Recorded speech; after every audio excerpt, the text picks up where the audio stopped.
Hi there. So for those of you that are new, here's an overview of what you need to do to set up your Edmodo main page. First things first, once you've joined the group 6/9/2014 or the current group that your class will be running, click Filter Posts by Teachers.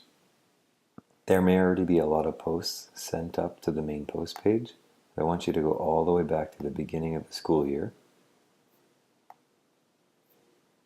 because that's where you will find groups that you may not have joined yet.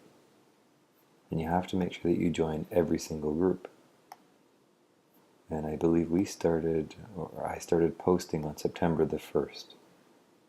To go all the way back to the very beginning, and then you have to join the group. You join the group by clicking on the Join Group code. When you click on it, it'll ask you to submit or join request. Now this one's already been attached, so I've sent this one, I sent Visual Arts, now I'm going to join Global Communities. You see how it says Send Join Request, so you click Send Join Request. Once you've done all of that, then your teacher is going to get notifications in the teacher box saying that someone has requested to join.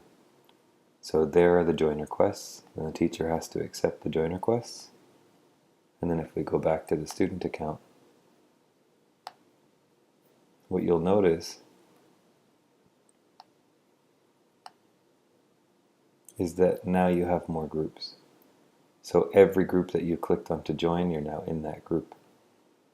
And if we were to click on Visual Arts, for example, you'll see that there's already been work that's been posted because other students are already working there. So you need to make sure you're in the appropriate groups. Another important thing is up here in the top right-hand corner, your bell. This bell is the notifications section that should be cleared out. You want to look at this every day. This is your main area for your agenda information. So if we click on here, based on the groups that you've joined, you have one assignment due. You have to join all of the groups to get all of the assignment access. So if we click on the one assignment that's due, it's related to your visual arts. And the due date is posted. All of the information for the assignment is here. If it says show full post, you want to click that to see all the information that's there, just so nothing's hidden. You'll also see that there are two key links. You need to click on those to view them. And you can attach comments directly to the assignment to ask questions related to information associated with the assignment. You'll also see up here that you have two upcoming events. So click on that and it'll give you information as to what's coming up. So you should be able to prepare in advance for class tasks. Now in this post up here, you'll see P1. It says POTW. Bring your own completed copies of this to class. I'll demonstrate. So it's giving you information as to what you're going to do in period 1. Then it says tap, so that's after period 1. What we're going to be doing, then continue to look down. I don't see period 2 or period 3. That means I'm not going to see you period 2 or 3. So make sure you check your schedule to see where you're going to be. Period 4, it tells you where we're going and what we're going to be doing. And then period 5 and 6, also explained here. That's for September the 11th, so that would be today. You'll also see September 12th, what's coming up. And now remember, all the information will be posted the weekend before the school week starts. So at the latest, it'll be posted by Sunday afternoon, meaning you'll have the rest of the day Sunday to go through and update your own planner to make sure that you've created task lists for each day in preparation for the next day, so you're always ahead and you're always ready to go. Here it says you have one late assignment. Now this is because the assignment was due the first week of school. So if you're new to the class or new to Edmodo, you can still turn in this assignment even if it says it's late, and it's always a good prerogative to make sure you're turning everything in. If you click on this link, it'll take you to the assignment itself, and then you would basically, in this case, complete the task, submit it to the link because this is a Google Doc form, and then click turn in and type in done. That's it for this assignment. You don't click on remove notification until you've actually completed the task, whatever it may be. Okay, so if you see comments or anything else or notifications up here or alerts, You need to make sure that you are addressing them, either sharing them with your parents or performing the task before you remove them from the notification. Your goal each day should be to try and clean your notification box out. You'll see that there are new events coming up that are posted. Now there's a way of looking at all of those new events. If you go back home, one thing before we move into the new events, see how you're attached to the communities here? It should always say Centennial Senior Public School. If it doesn't, then you need to make sure that you're typing this in the browser, centenniallions.edmodo.com. That's our community that you need to make sure that you're in, even at home. Check the spelling carefully, make sure you're entering that properly. Okay, now let's move on to what else can you do with notifications and information through the week. Over here on the right hand side, you'll see your Edmodo planner. It has a number 30 on it. It looks like a calendar. So click on that and you'll see the day-to-day information, events that are coming up soon. And you can adjust it from weekly to monthly, where you can see all the information that we've done and information coming up. There's a PA day coming up, open house is coming up, another PA day, assignment due dates. So if you wanted to see a specific assignment, if it says Kandinsky is due on the 19th, you click on it and you can actually see the assignment. You can see the full post information, the attached files, and you can even turn it in this way, so it could be a shortcut for turning in. There's a little button above your calendar. It's called the Apps Launcher. And you can click that, and if you've been assigned apps by your teacher, like the photo editor, for example, you can click on the photo editor and you can drag it over into your Apps Launcher. You can even move your comic maker and digital passport. Any of the apps that have been assigned by your teacher. If you find that there are apps on Edmodo that you want to use, just let your teacher know. And they can upload them and put them into your launcher so that you can drag them over to your right bar. Once they're here, you can simply click on them and it'll take you directly to the app. So it's pretty handy to have them directly attached and easy access on the right hand side. In the top left hand corner, you'll notice we're in the home. So if you're anywhere you want to be, like let's say we went into the photo editor. In case you missed it, the way to get out of the photo editor after it's loaded and you're working on it is the top right hand corner. There's an X button. So you can X out of there. That's for all of the Edmodo apps. Top left hand corner, you always click home to reset your page. If your teacher has said that they've put something new up, click the home button to reload the page so you can see it if it's brand new. Sometimes it doesn't auto load. Most of the times it does. Progress. So if you click progress, this will give you a drop down bar with all of the information for all the groups that you're in, assigned or associated with your evaluations. So if we were to click on visual arts, for example, it'll take you to the visual arts progress. Now something to notice, and you need to tell this to your parents too, just as a reminder, Edmodo will only put in percentages for progress. For our work in grade 6, because we work in the letter-based system, the percentage here will always read 0 because I'm only going to be putting in letters so there's no confusion. That means your parents will have to go in and click on each assignment individually or click in this section, so they would go into visual arts and they will see letter marks where it says not turned in right now, and the total will always read 0 because the letter marks will not be converted by Edmodo into percents. So your parents can click on each individual assignment and actually see how you've done. Here it says I haven't turned in my work yet, but after a student does turn in their work, you will see the work posted. If you want to see what that looks like, so right now I'm in teacher view. So in teacher view, I'm going to go to visual arts. I basically commandeer through the system the same way you do as a teacher. Click on assignments.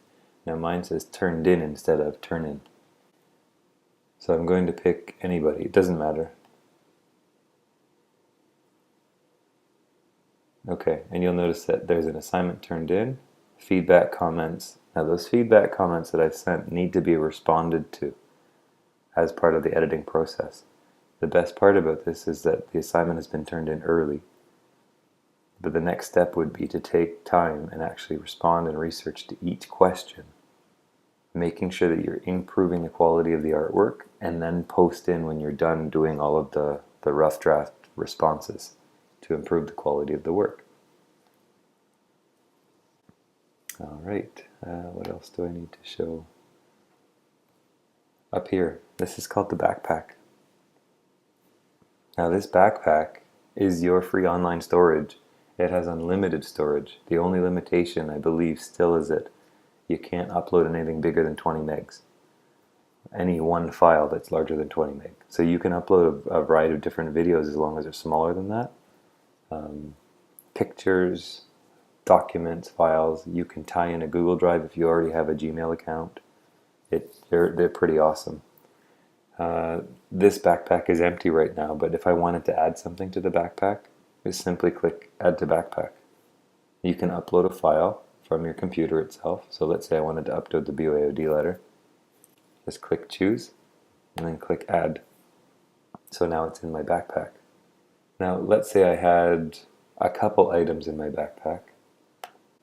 So I've got a BYOD letter, but I've also got a decision-making model. And they're not really related. They are related, but they're not. So I would probably want decision-making model in like a health folder, and then the BYOD letter could be in administration.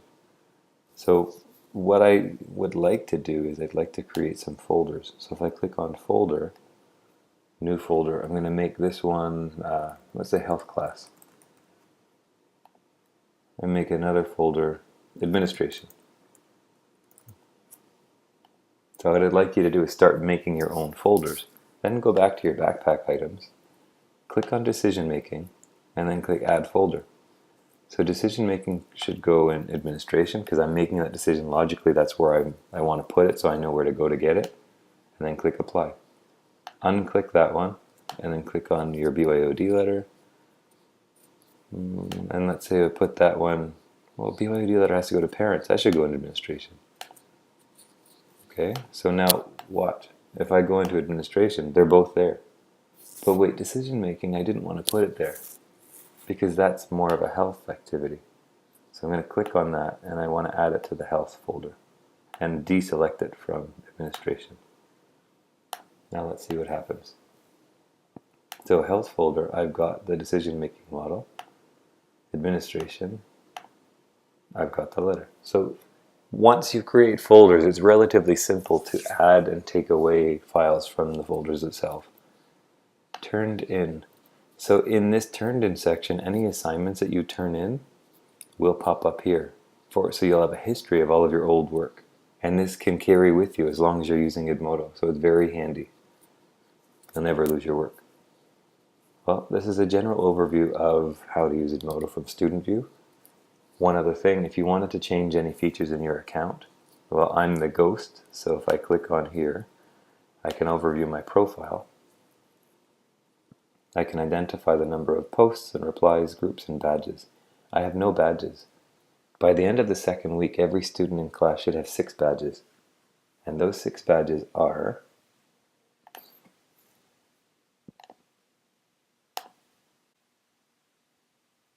Parent Power. So the Parent Power means you have a parent associated with your account. High Five. That means you've completed the personal survey. The lunch form. That means your lunch permission form and neighborhood excursion form has already been returned signed to school. Media release form. That means you've returned signed consent to share student success via social media.